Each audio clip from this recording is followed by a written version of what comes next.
But it couldn't handle your shit. I can tell it wasn't gonna work. She gon' spend it all on the purse. Her hair and toes done too. What is he done for you? I might just blow it all on you. I'm the one you call on to. Fall back and fall on you.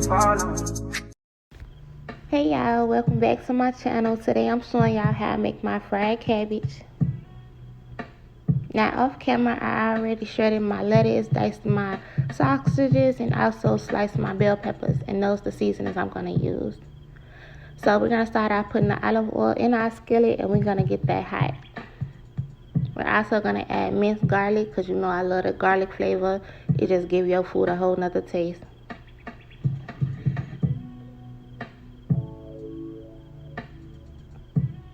So once your oil is hot, you can go ahead and add your smoked sausages so we can start frying them down and get them to a nice brown color.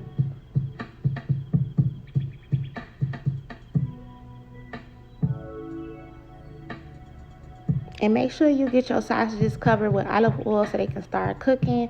And this is what I wanted my sausage to look like. They're brown. And we're going to add our bell peppers, get them covered with olive oil so we can start sauteing them. If they're not covered with olive oil, it's going to take forever for them to shrink down.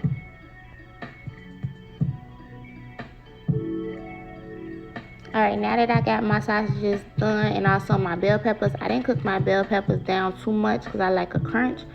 We're going to add our cabbage, and it's going to get, you know, up to the top. It's going to look like it's so much, but trust me, once it starts cooking down, that cabbage will look so little. So this is one head cabbage.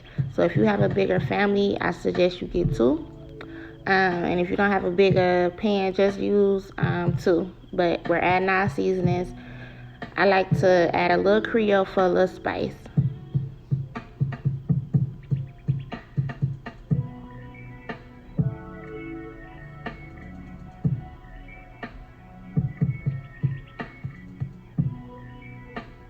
And you want to make sure you stir all that around. Make sure you put the seasonings together with the olive oil over the cabbage so we can start getting that cabbage down.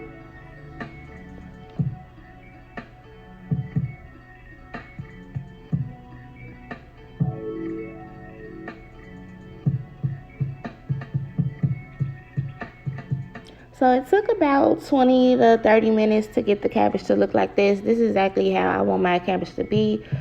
Soft and also with a little crunch. And then you can see all the seasoning. And it wasn't oily, it was just right, y'all. So make sure y'all get the right oil. Don't overdo it, because trust me, it's going to taste so good. And I just added it with my pot roast and macaroni. So I hope you guys love this recipe. Don't forget to hit the subscribe button. I'm on the road to 1,000 subscribers, and I'm almost there. See you guys next video.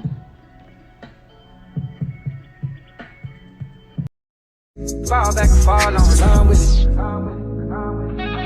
Shawty ain't scared. Shawty ain't scared.